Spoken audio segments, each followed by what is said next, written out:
Welcome back, everybody. Another week, I feel like every week we're doing this. We're doing some kind of recap of something amazing. Like there was a few, weren't there? There's a few in Austria. When else? Austria and Holland was kind of a bit straightforward. A lot of these races some of these races were straightforward. But then you have stuff like Britain, Monza. I mean, Russia was sick as well. Turkey was pretty good, given all the different strategy changes. I mean, after Turkey and Russia were the two, where after Mercedes did well, you're thinking, well, Mercedes did well, but Red Bull were like right there behind them. So you're thinking, this is definitely going to go one way, not the other. I think all year long, people were very excited about a tight championship, and then Red Bull. To be honest, it's only really Red Bull that have threatened this. They've threatened to kind of run away with it at times. And obviously before Silverstone, it was like about to be over. It was about 33-point lead I think Verstappen had before they crashed. And I think that's the key. I think before I go into everything else that's happened this weekend, just a thought I had. A massive part of this championship is Red Bull have been better. I think everyone knows now, Red Bull have been better throughout the season.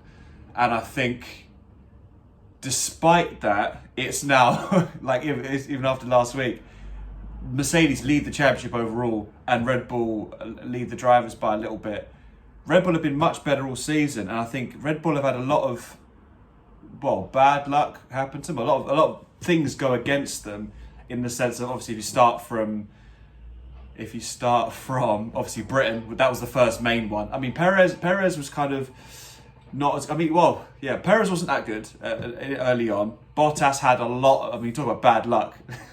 He had his tyre get welded on in the pit stops in Monaco. He got taken out by George Russell in Imola. And obviously he outbraked himself and took himself out in Hungary. So he's had a lot of silly, everyone knows who follows Formula One, Bottas just gets these things that you just look, you think, wow, if that happened to Hamilton or Verstappen, that's crazy. So Bottas had a load of bad luck. Perez just took a bit of time to get up to speed with the car. Then he got on top of it around America time, almost got a pole there, almost got a pole in Mexico.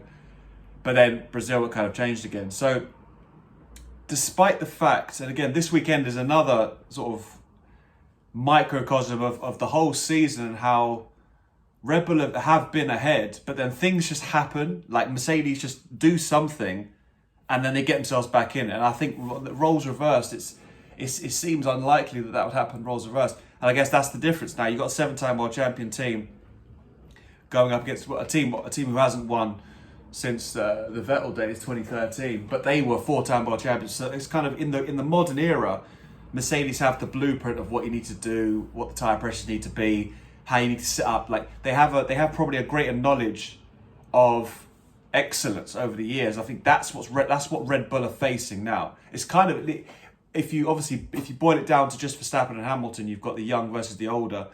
The young, quick, exciting versus the old, experienced. That kind of is borne out in the teams as well, to a degree. Obviously, Red Bull are well established. They've won 4 world championships in a row. They're used to winning, but in this particular era, they're brand new to being at the very, very top. And I think because Mercedes have been there for 7 years, Mercedes have been behind for the most part this season, but that experience is dragging them. Their experience plus the experience of the people like Toto Wolff and Lewis Hamilton are just dragging them to where they probably shouldn't be. George Russell said it. Everyone's kind of thinking it. Like Red Bull should have had this one done and dusted. I don't think Silverstone is the only reason. I think the initial start of the season, Red Bull were way ahead, and Mercedes did a lot of work to catch up. And I think that, again, like I've said with the Netflix stuff, and hopefully with Lewis's book in a couple of years or somebody's book, hopefully they tell us how. Because I feel like this season, like we're kind of overlooking it. We're looking at, I guess the neutrals seeing Red Bull come in, and you're seeing all these things happen. You're thinking, something new is happening, changing the guard. They've got a quick driver, and I guess they got the regulations right. But I feel like I mentioned before, I feel like there's more to it. I do feel like there's more to it. I feel like there's something going on in the background. Someone's focusing somewhere else, and all the work specifically Mercedes have done to catch up, and then what have Red Bull done in the background to kind of keep ahead. So And I feel like they should be more transparent with upgrades. Maybe after they've done them, they should have to announce what upgrade they've done. I don't know, maybe that's the thing. Put in the comments, see if you agree. But I feel like it's hard to know, because suddenly one week Mercedes are getting hammered in Mexico, like hammered. Obviously we knew the altitude, the type of car it wasn't going to be a good one for Mercedes. But then this week, they've done it. I'll go into why. There's a lot of reasons why. I spent the last 3 days watching various videos and analysis, and I feel like it's good to kind of do all that. I kind of feel like I've got a lot more knowledge, put it that way, more knowledge. So Brazilian Grand Prix, Sao Paulo Grand Prix they're calling it. Came into it thinking, going into it, it was a 19-point lead for Verstappen. So on paper, mathematically, any kind of defeat, like this is what I was thinking before the race, before the weekend, any kind of defeat for Hamilton in the race is game over. Like if you finish on the road behind Verstappen, the championship's going to be over, because you've got 3 races left, and then you're talking about Verstappen finishing outside the top 3 at least twice, and you winning all those races. It's just not.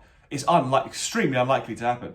So it was literally do or die. I mean, I pretty much thought the championship was over last week, just because Brazil playing out as it should do. Brazil being Brazil, Red Bull should win it. Hamilton, if he can, get second. And then Qatar, you don't know. It looks a bit more like Red Bull track. Red Bull dominated Abu Dhabi last time. Jeddah, Saudi Arabia Grand Prix looked more of a Mercedes one, but if Red Bull had the better car, they had the better car. So that's probably it. It's good that I'm getting fooled still by these weekends, and everybody else is week upon week upon week. We're thinking, right, this is going to be Mercedes, this is going to be Red Bull. And it turns out something crazy happens in the background, let alone all the penalties and all the stewards stuff, which again we'll get into. So at the beginning, quick rundown, FP1, Hamilton was out flying. He was quick at the beginning. Everyone's thinking, okay, cool. That's quite good for competitive spirit. I think he's about 3 tenths ahead of FP1. Because of sprint weekend, I love sprint weekends, but I think we'll get into it in a minute. FP1 and then straight into qualifying on the same day. Like, it makes Friday super fun, because you're thinking, right, set the cars up, go qualifying, and then Saturday, set the cars up, go actual sprint racing, whatever you want to call it. And then you're getting something fun every single day, rather than quick qualifying session in Q3 is anything that matters on a Saturday, and then the race. I feel like the sprint races are a good idea. You need to tweak them.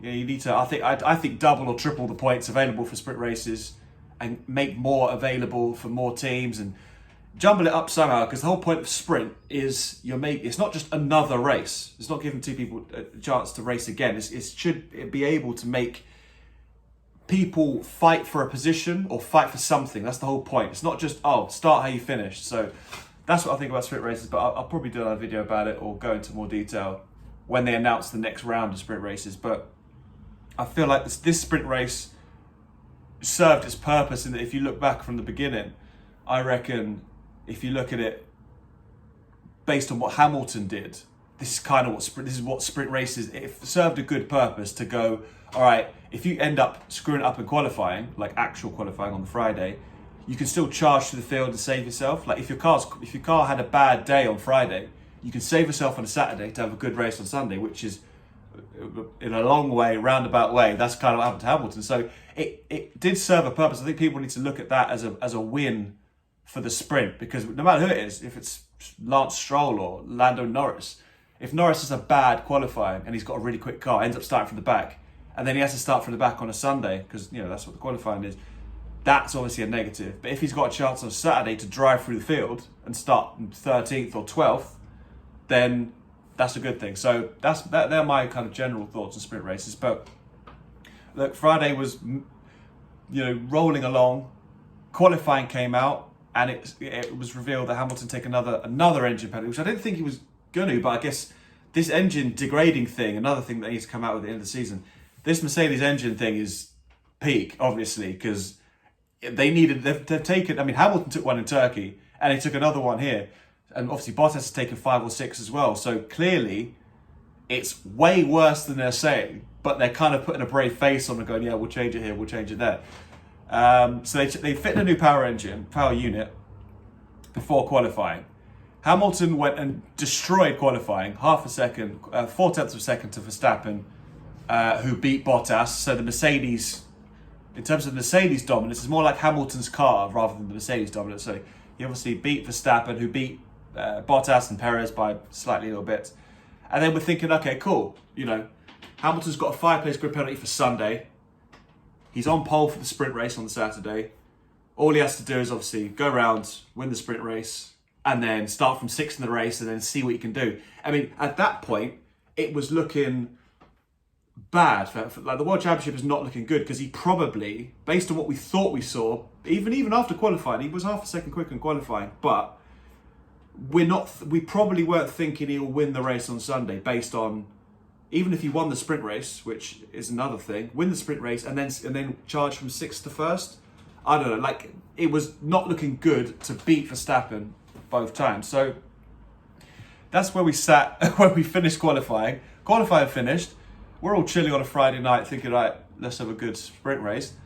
And then you get the first communication from the FIA saying Hamilton's car's under investigation. And there's certain penalties, I think everyone who watches Formula 1 knows, there's certain ones that come through. When you hear what they're about, you know they're definitely penalties or something bad's going to happen. And when you break a technical regulation, that's it. There's no, oh yeah, but he did this. It's like, no, if you fail the test, like Sebastian Vettel in Budapest, he's supposed to have one litre, I think it's 1 litre, 1 litre of fuel left in the car. He had 0.9 or 0.8, and they argued that, the fuel was vaporising at a higher rate, it wasn't our fault. But, granted, but you still failed the test, you need to have a litre in there, disqualified from the whole race. And that was quite a severe penalty. So there is precedent for FIA doing some crazy stuff. But, well, I say no but, this was obviously, so the wing, for those who don't know, the wing needs to open a maximum of 85 millimeters. So between 10 and 85. Simple, like that's how big the wing is. If you can open it bigger, technically you can get faster and so on and so forth. Hamilton's wing, okay, I guess, okay, they tested it. They arrived as they do periodically through the race, through the season. They go, right, let's test people's wings, let's test people's stuff here. So they had this little roller thing. It's kind of like a pizza roller, but like flat like that. And they push it through the gap in the back. If it goes through, that means it's obviously bigger. The gap is bigger than the allowed amount because obviously you've got the gap, which is 85, and you push it through. Obviously, if it goes straight through, that means the gap's bigger than that. So they pushed it through. On one side it was fine, through the middle it was fine, and the other side it went through. Now, it doesn't go through just in and of itself. It goes through with a bit of force, and there's a technical, I've forgotten what the word is, but there's a technical application which says you're allowed to apply up to 10 newtons of force. So whilst it passed the initial static test, if you push it through, it failed. So that's when he got reported to the stewards. Now that was kind of going on. Now after the cars finished, so that happened obviously later on Friday night. Do a little timer for you. Friday night this kind of happened after qualifying. Qualifying was done and dusted. Everyone was kind of, I don't know, back at the hotel or chilling. What happens at the same time, or an hour later, another communication from the FIA came out and said Max Verstappen's under investigation for breaking parc fermé rules. So parc fermé means obviously when all the cars are locked into position, they're not allowed to be changed. So when the cars is submitted for qualifying, you can't change them, you can't do anything to them. So it's like, okay, that's the car for the whole weekend now. That's what parc fermé means. I think parc fermé means closed parking, something like, I don't know what it is. Someone French, drop in the comments what that means. So Max Verstappen, now we see some onboards. We'll get back to onboards in a minute because I don't know, that onboard came out quick. We had all the angles of Max Verstappen doing what he did, but later on we didn't have it until 2 days later. That's neither here nor there. Anyway, Max Verstappen gets out of his car after qualifying. He fiddles, or he has a look at his rear wing, which he's not allowed to do. He's not allowed to touch his own car, like in terms of the actual stuff. He goes over to Hamilton's car, which has happened before. I'll tell you in a minute. He goes to Hamilton's car, and we can't really see exactly what he's doing, but he's feeling something on the back of his car, which is soup, like in and of itself. Like this thing didn't really get talked about enough. Well, it got talked about enough because obviously it was bad and he got fined in the end. But I think for what it is, it's a terrible precedent to set because you can't go around touching other people's cars. Now, there's been precedent in terms of things happening before. Leclerc's done it Vettel they call him Inspector Seb. They've got videos on the Formula One Instagram page of Vettel going through after races and touching people, having a look, just being curious, nothing sinister, but being curious. And that's not allowed. You're not allowed to do that. So this was the time. So for some reason, I don't know why, maybe because that was the part that failed. So Max Verstappen, put it this way, Max Verstappen's touched a part of the car that's under investigation by the FIA. So he gets called in front of the stewards. And then later on, I think towards the evening, through Saturday, before the sprint race, we're thinking, well, they need to announce something throughout the day. So they announced a $50,000, euro, one of the currencies, to Max Verstappen for breaking the rules. You're not allowed to touch the car. And then Hamilton gets disqualified from qualifying. Now, when that came through, we're thinking, all right, that makes sense, because if his car's failed technical test for this session, he will be eliminated from that session. So that was all fine. Like, there's nothing really wrong with that. Toto Wolff wasn't happy about the application of it. Like, you can go into detail in terms of, is it hard? Like, it was harsh. It was harsh. It wasn't unfair. It was harsh. They probably, I don't know what they could have done. The sequence of events that led to it, the car was broken. So I don't know if I didn't explain already. The part of that wing had broken or deformed or something through the course of the session, and then it failed. So the steward said categorically there was no intent to cheat. It wasn't made to be that big. It wasn't, they haven't tried to break the rules. It's just a literal, through no fault of their own, really, the part is deformed and therefore failed the test. But they only really look at the facts. They don't look at why. They're like, okay, is it failed the test? Okay, failed the test, is disqualified from qualifying. And it's kind of black and white. And in a way, I do respect that. I respect that because when you fail the test, that's it. There's no, oh yeah, but we failed because it was this. There are some times, and we'll get onto the one that I really mean later on, but there's definitely a case to be heard for, like, all right, let's weigh up the balance of what is this going to cost? What have they done and what is it going to cost? And each individual situation needs to be judged individually. There are some uniform rules where if your car does this, you're just banned no matter what happens, because there are loopholes. But I feel like, I think they're not allowed to take in context. But I feel like a championship deciding event, like if this was the last race of the season and there was no sprint race and Hamilton got disqualified from qualifying and he was on pole and he has to start from the back of the race in Abu Dhabi and Verstappen's on pole, then this whole thing is enormous. I don't think this should still be under appeal now. There's absolutely no way that you'd have a championship deciding event kind of essentially happening in the stewards going, right, you're being disqualified, we don't care why, we don't care if you meant to do it or not, but you're going to end up going to the back for this infringement. And it was 0.02 of a millimeter as well, so it's 85.02 millimeters, so, or 85.20, I can't remember which one, but it was like, oh, it just about failed after you pushed it through, which you don't have to do. But anyway, so that was the kind of the long and short of it. It kind of, and then I guess afterwards we find out that Adrian Newey's gone to the stewards, or gone to the FIA, gone to somebody before all of this, before the qualifying session, to make some kind of inquiry about Mercedes' rear wing, because it's kind of getting a little bit annoying, both teams anyway, kind of like, oh, he's doing that, they're doing that. But you have to do it because there's rules, and the engineers are going to get clever. So the engineers are going to push the boundaries here, push the boundaries there, and you have to. Newey's doing his job by saying, check their rear wing or just have a look. So that's why, again, to wrap up the rear wing thing, Red Bull had their suspicions. Adrian Newey went to the stewards before qualifying. Hamilton destroys everyone in qualifying. The FIA conduct a test. Hamilton just about fails. You can see the kind of the very linear timeline of events. So that's basically the long and short of it. And it's not over yet. I think Red Bull are probably going to protest in the next race.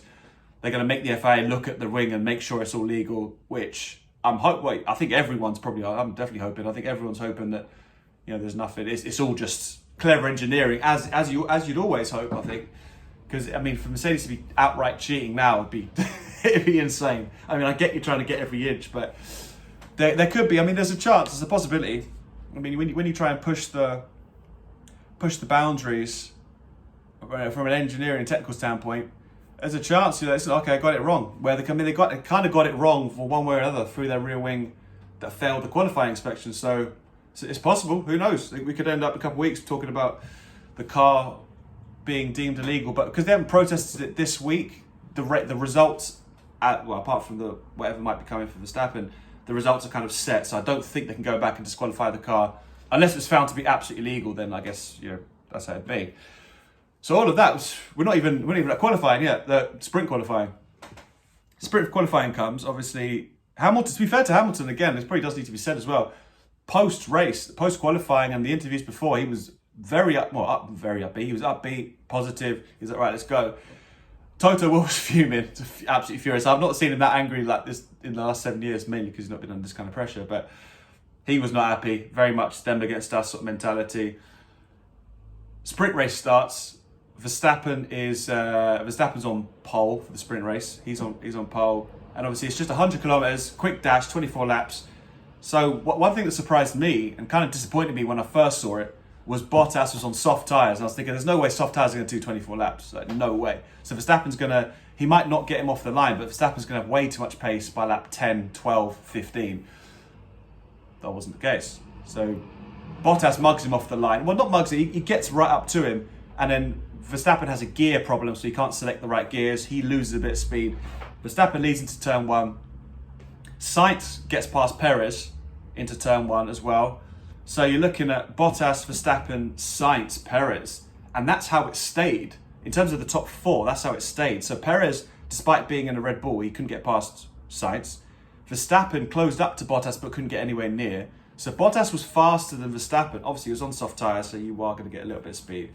But I feel like Red Bull took it easy. It doesn't really matter now, but I feel like Red Bull probably took it easy in the sprint. And they think, okay, we'll take 2 points and get out of here.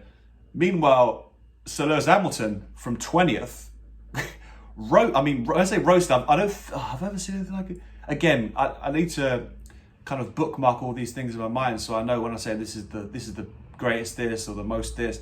But I can't remember a time. There's been times where Hamilton's been at the back. He's kind of gone through the field. As Monza 2020 or 2019. The 2019, I think, the one where Gasly won, and he ended up getting 2 penalties and he had to go into the pit lane.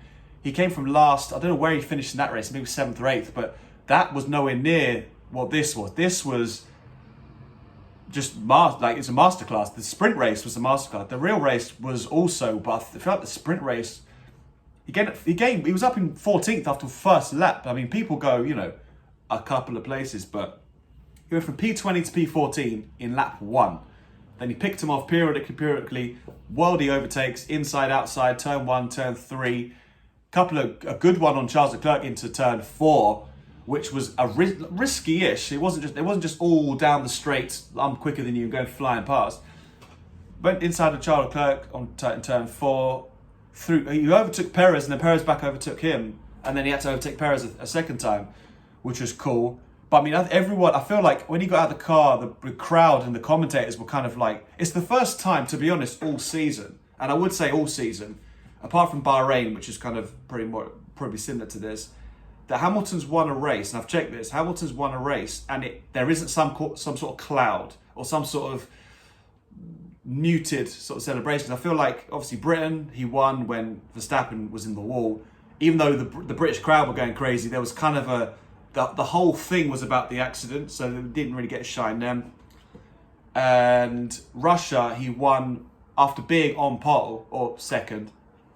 Then he ended up kind of coming through the field. He overtook Lando Norris, who was kind of like the neutral's choice, or it was kind of sad that Norris kind of stayed out on dry tyres on a wet track and lost the race that way.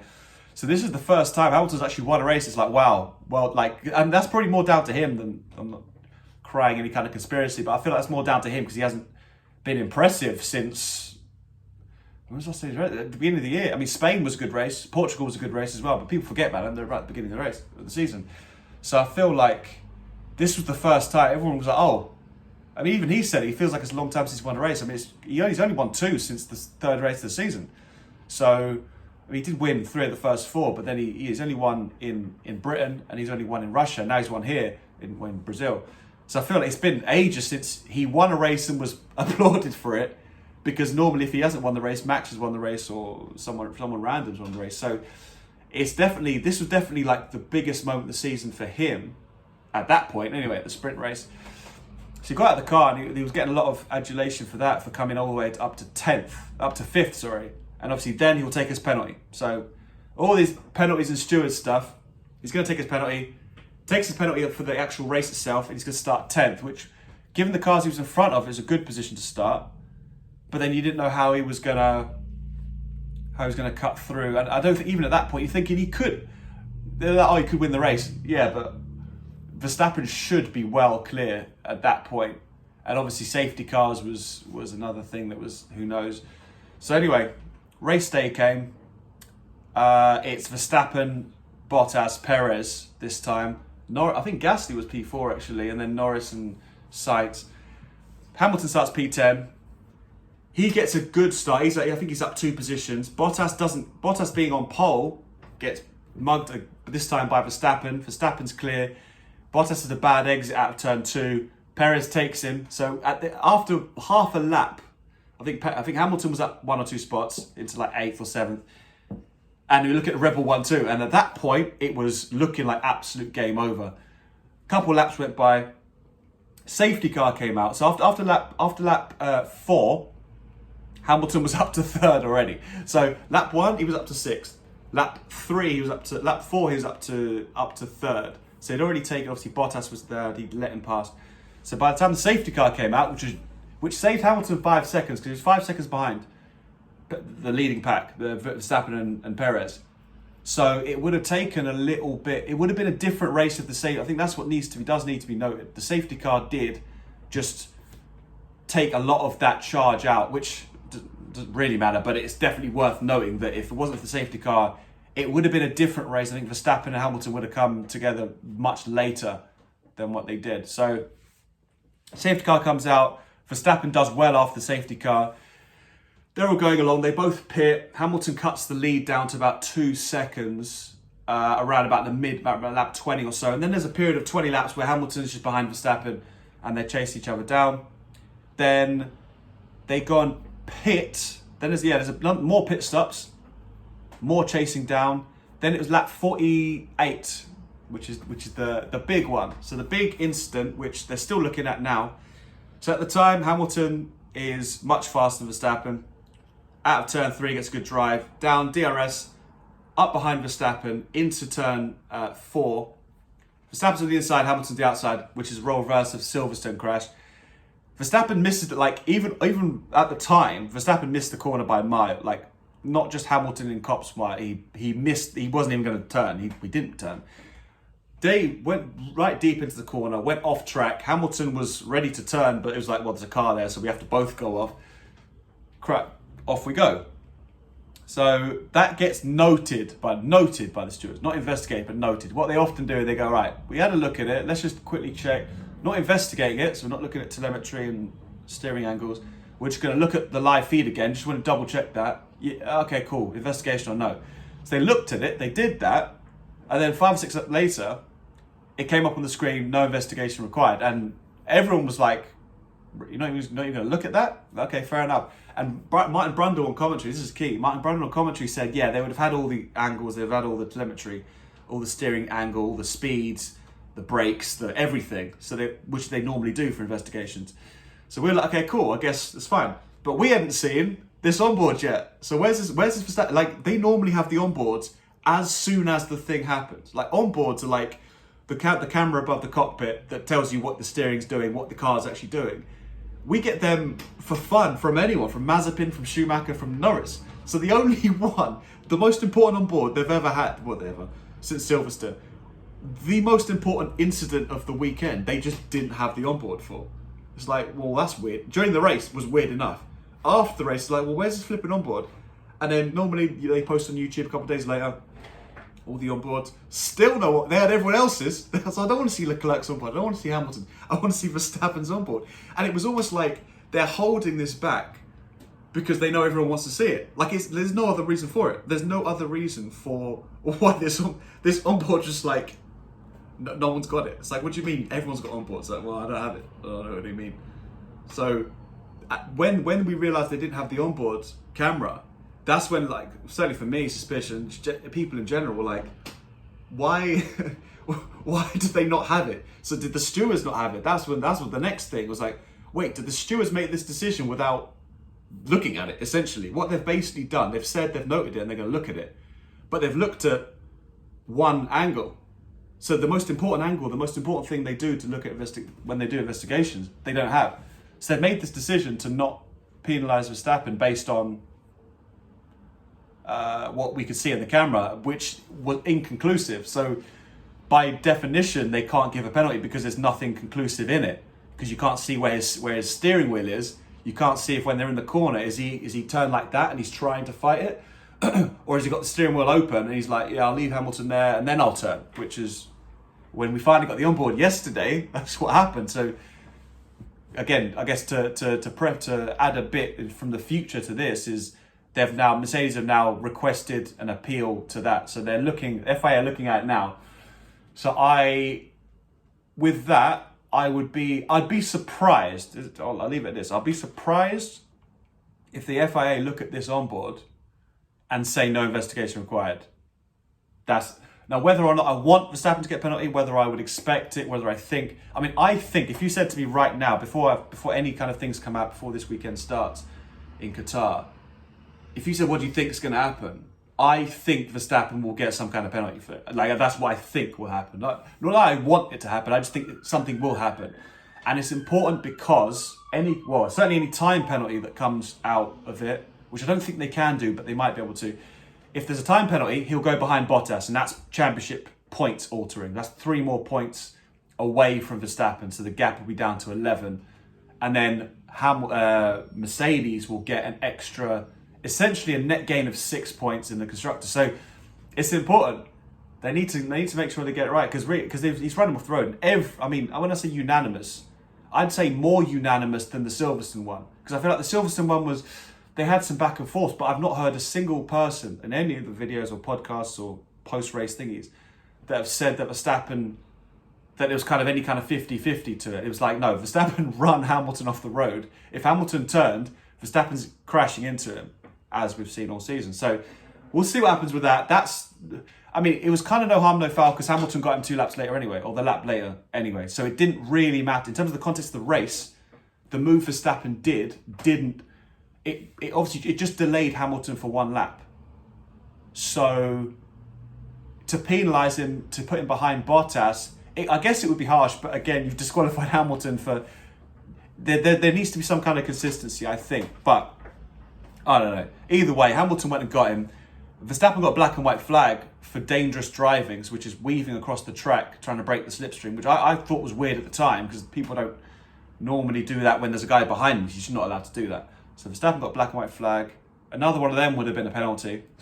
So Hamilton wins the race from essentially 25th on the grid. So he had his 5th-place penalty anyway, and he was going to start at the back. So he was all the way at the back at the sprint, managed to race through, gets penalised again, wins the race, beats Verstappen by 10 seconds. Bottas would have had Verstappen with another, he would have been quite a few more laps, but with a penalty, he would have had him for sure. And it was all-time drives. It's probably top 5, up there with Germany 2019 or 18. Germany 2018, I think it was, when he came from 14th. 2008 in the wet in Britain. Turkey 2020 as well. And this is one of probably the greatest weekend, in terms of weekend, start to finish, in the history of Formula 1. It kind of has to be, because he obviously dominated free practice, which doesn't count, but it's part of it. Free practice. He qualified half a second in front of everybody else. Granted, he was thrown out, but he still did it without the help of anything weird.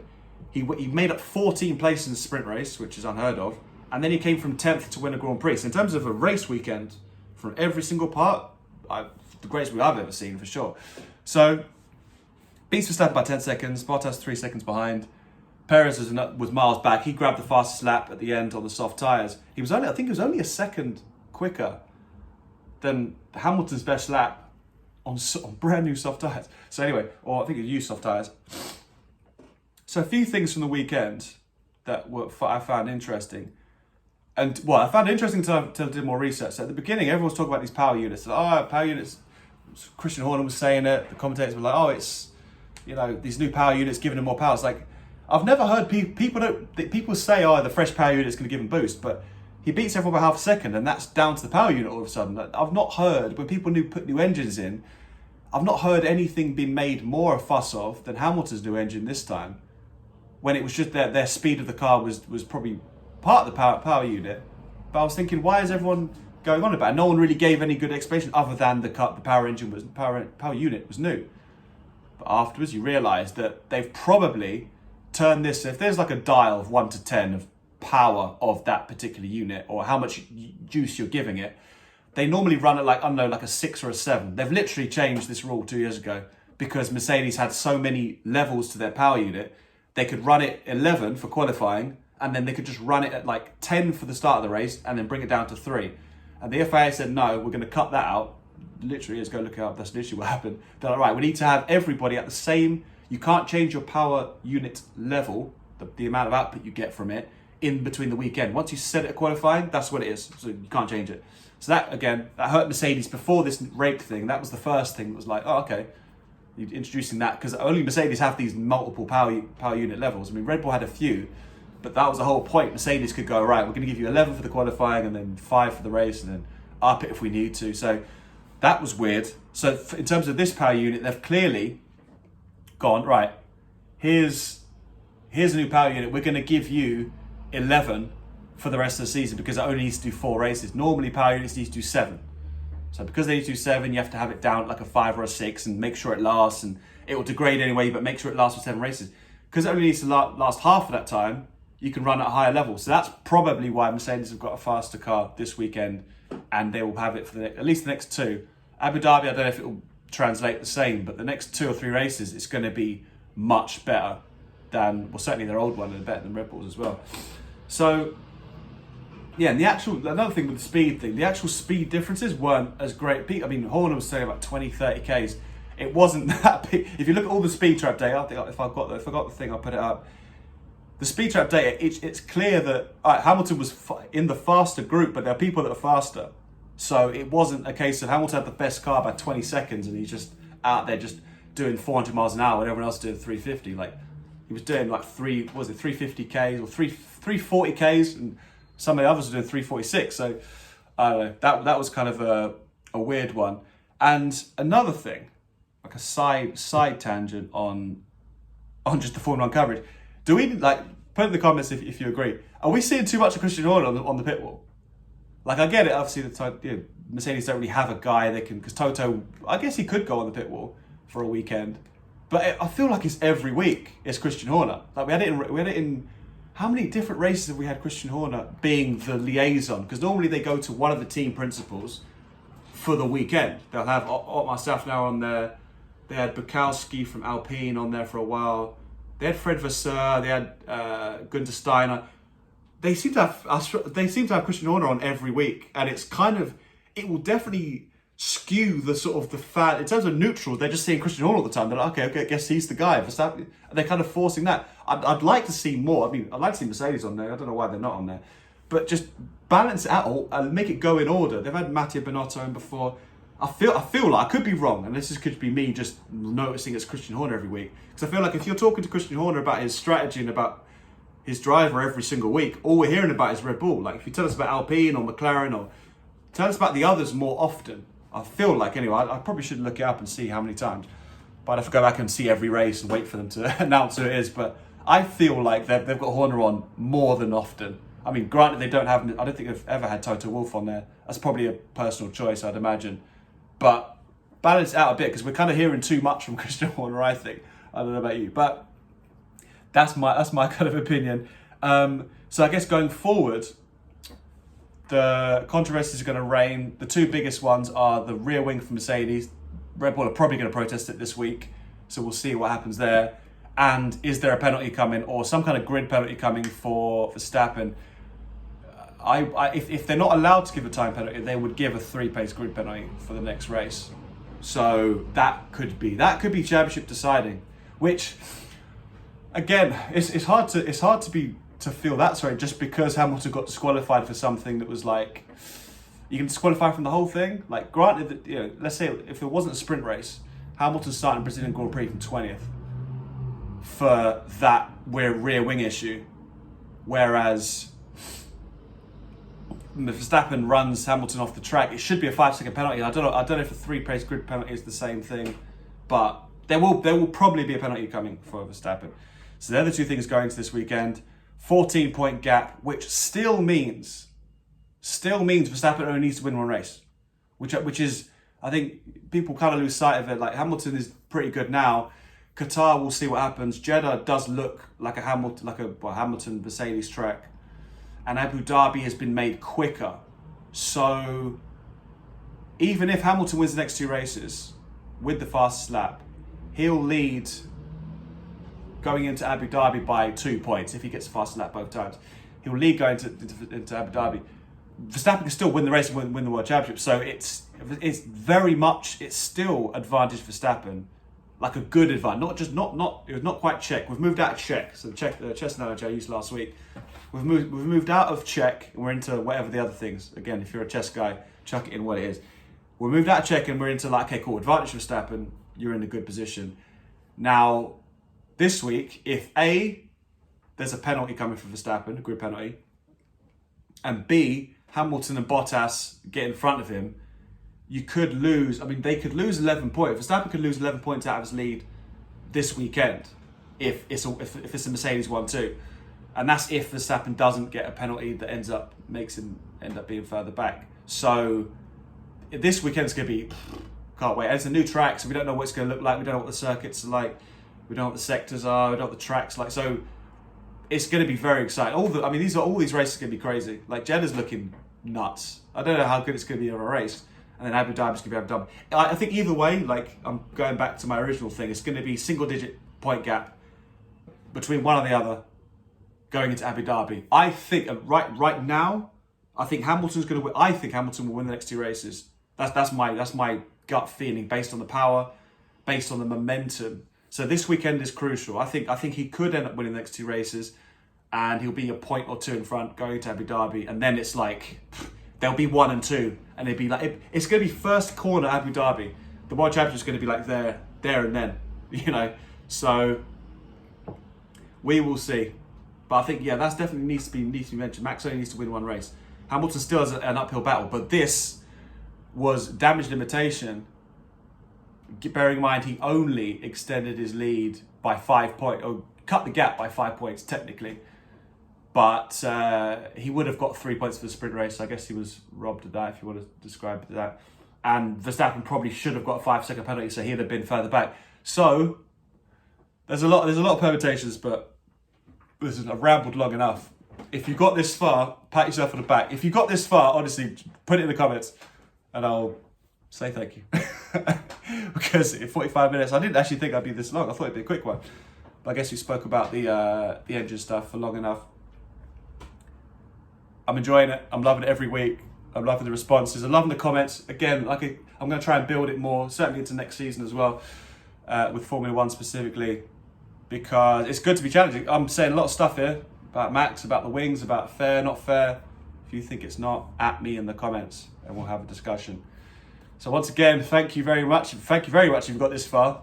And I will see you very soon next week after Qatar and after, no doubt, more drama. One thing I know for sure, it's not going to be boring.